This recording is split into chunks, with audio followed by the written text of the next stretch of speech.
Hi, I'm Louis Perkins, and I'm the president at the Cradle to Cradle Products Innovation Institute.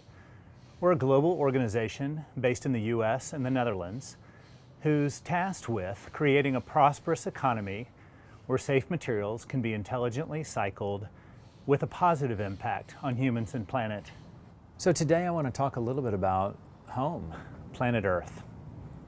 So for me, this is the heart of why we're doing the work that we're doing, is to preserve ourselves as a human race and a species, along with many other species on this beautiful planet. When we started the current industrial model on how we design and produce and make products, we weren't realizing we were going to run up against planetary limitations.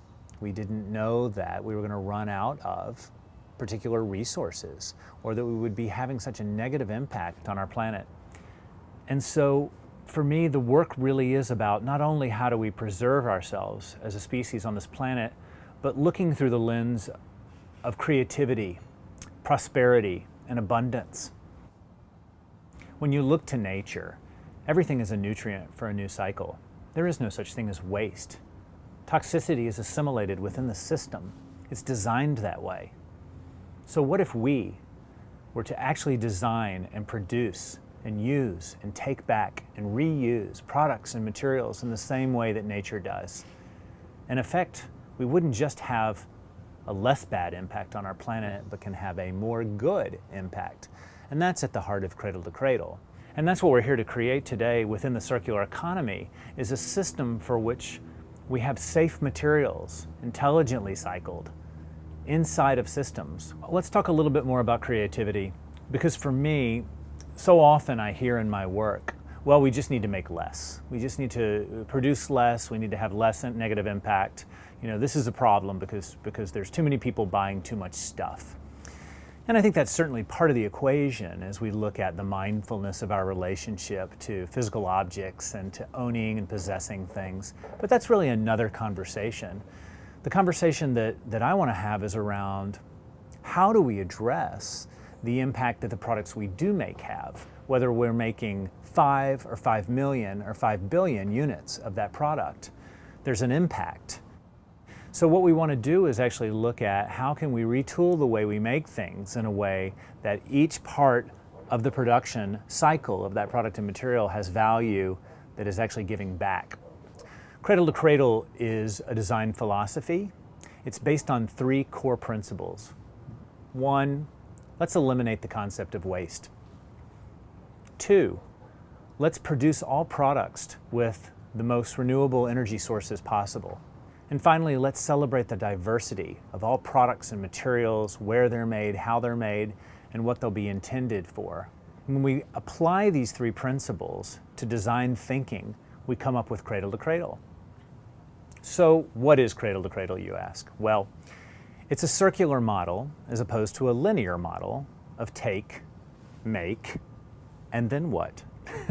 So under the current systems in which we have been making 99.9% of the things on this planet for however long, we really aren't designing with the intention of what it can be next.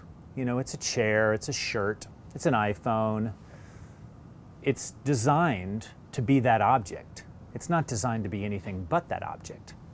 But now what if we thought about what are the materials, what are the nutrients, what are the colorants and pigments and chemistry in all of those products? And can we separate out those materials at the end of use 1 and potentially catalog them in a way that we know they can safely go into future cycles? A Cradle to Cradle system, just in its name, is from the beginning of its life to the very next beginning of life. So end of life now becomes end of use because we can use that product or those materials over and over and over again. You know, this is recycling on steroids, because what we're doing is we're going back to the molecule, we're going back to the material level. So within the Cradle to Cradle model, the first question you have to ask is, what is this intended to be? The second question is, what's in it? And then where is it intended to go?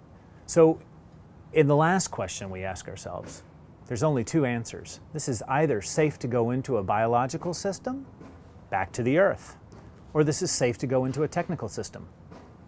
So let's talk a little bit about some of the things that might be safe to go back into the biological system.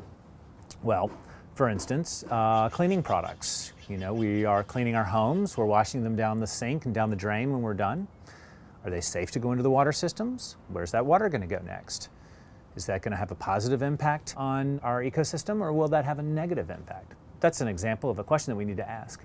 Personal care products, lotions, shampoo, deodorant, they're going on our body, they're going through our body, they're part of us. And we want to ensure that as they go through or interact with or expose certain chemicals or substances to humans, that they have positive impact, not negative. And secondarily, as they go into these water systems, that they end up having positive impact in our biosphere. So another example, this cotton shirt. This is cotton, so presumably this could be a biological nutrient and we can compost it and it's biodegradable. But is it designed that way? Secondarily, let's talk about the other side of the equation, technical nutrients. For all the things that are safe to go back to the earth, are safe to go through humans or through animals or through water systems and back into our ecosystem, ultimately, on the other side of the equation, we have things that are safe to go into new nutrient cycles for industry. So great examples are metals, potentially mini plastics, all kinds of materials could go back into systems. And so as we start to look at cataloging everything that we're making our products with, it's all about an intelligent materials pooling.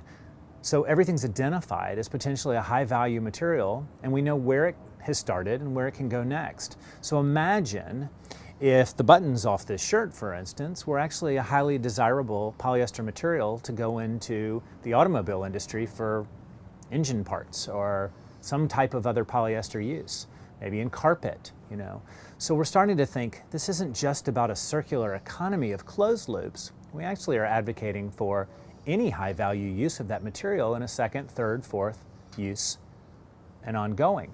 Let's also think about biological materials that can technically be captured and reused and upcycled. Cotton's a great example. So this is something that we're spending a lot of money, resources, labor, energy, water to produce. There's a volatility around the pricing of cotton.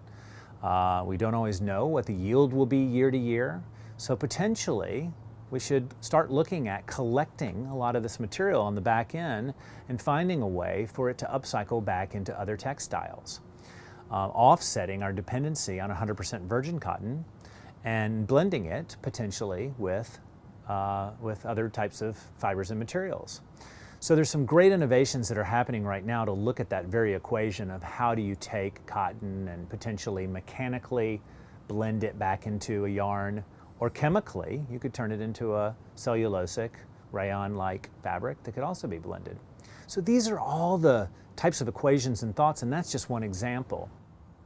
Cradle to Cradle is really a system for rethinking the way we use materials and remaking the way we make things. So, Cradle to Cradle. It's a theory, it's a philosophy, it was a book written by William McDonough and Michael Bromgard, and it's a standard that was created by these founders and given to our organization, the Institute, to administer, govern, and scale globally. So what are we really doing with companies in the Cradle to Cradle model? We're helping verify the materials and the products that become the inputs to the circular economy. And we're doing it across 5 categories. So you remember that I shared that there were 3 principles to Cradle. Eliminate the concept of waste, the use of renewable energy, and the celebration of diversity. Within that, we have 5 categories in which our standard is looking to improve the design and production and reuse of products and materials. Number 1, material health. We have to know what's in our product, and we need to know what these products are intended to be used for and what exposures we might have to some of the chemicals or materials that are in here to various systems. We're really looking at how these materials can be used in a way that is safe.